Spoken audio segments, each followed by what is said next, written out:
Kisah Karamah Syekh Abdurrahman Siddiq, Mufti Kerajaan Indragiri.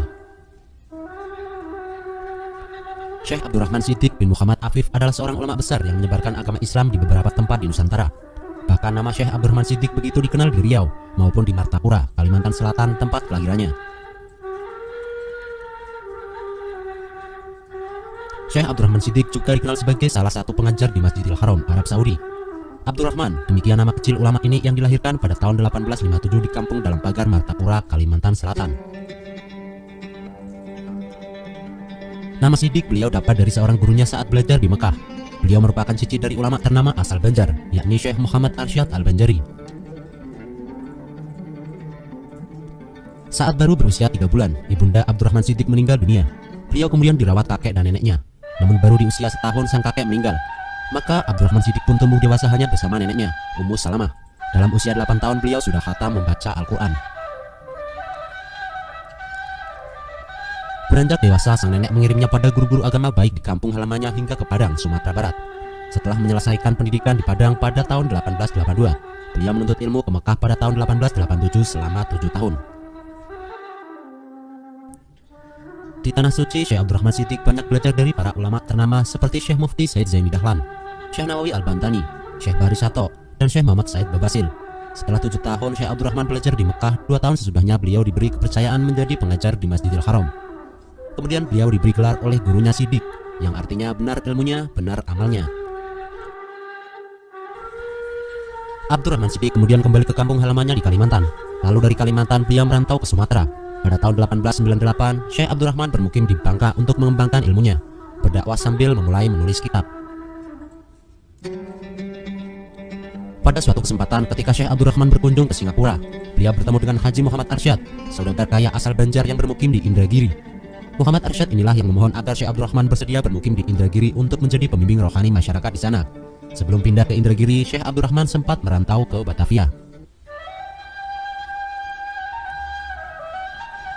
Ketika di sana beliau ditawarkan menjabat sebagai mufti di Batavia karena ketinggian ilmu yang dimiliki, menggantikan Mufti Said Usman bin Abdullah bin Aqil bin Yahya. Namun beliau menolak. Saat di Kesultanan Johor, Malaysia, Abdurrahman juga sempat ditawarkan menjadi mufti, namun juga ditolaknya.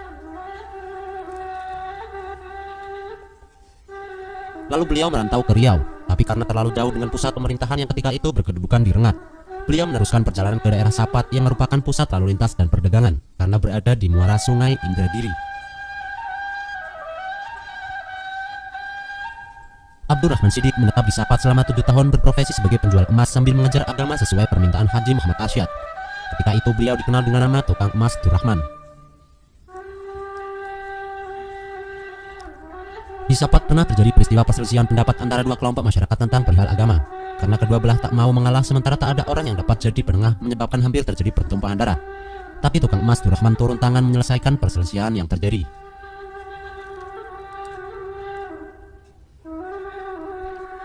Berbekal ilmu pengetahuannya, beliau menyelesaikan masalah itu berdasar dalil dari Al-Quran dan hadis, serta penjelasan para ulama. Sejak itu banyak orang belajar agama padanya. Di samping tetap melaksanakan pekerjaannya sebagai tukang emas, beliau juga membuka pengajian. Karena makin banyak murid, sementara rumah beliau di Sapat Hilir sudah tak muat, beliau pun berpikir mencari tempat yang dapat dijadikan sebagai pusat pendidikan dan pengembangan agama Islam.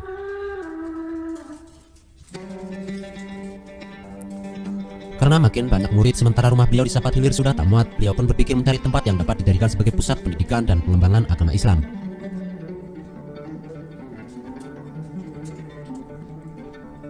Lalu Sultan Mahmud Shah, penguasa Kesultanan Indragiri, meminta Abdurrahman Siddiq menjadi penasihat kerajaan soal agama dan ketatanegaraan atau mufti karena kemampuannya.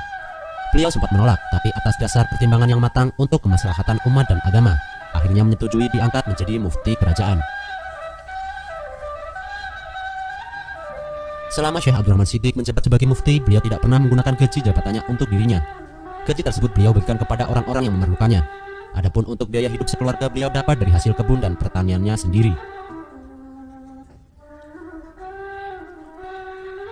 Kehadiran Abdurrahman Siddiq di Indragiri telah membawa perubahan besar dalam berbagai bidang selain bidang agama Islam.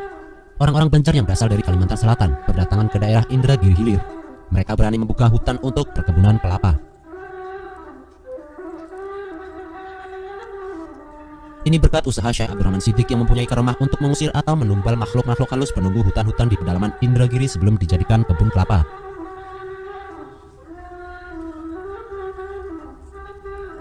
Abdurrahman Siddiq sendiri memiliki 120 baris atau 4.800 batang kelapa. Sebanyak 70 baris atau 2.800 batang beliau wakafkan untuk kepentingan umat dan khususnya buat pendidikan. Pertama kali dibangunnya dari hasil kebun itu adalah masjid di sebelah rumah tempat tinggalnya.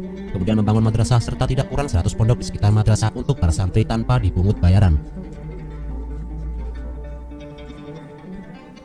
Bahkan beliau membantu keperluan hidup bagi santri yang tidak mampu. Syekh Abdurrahman Siddiq wafat pada 4 Sya'ban 1358 Hijriah bertepatan dengan 10 Maret 1939 Masehi dalam usia 82 tahun. Beliau dimakamkan tidak jauh dari masjid yang dibinanya di Kampung Hidayat, Sapat Indragiri, Riau.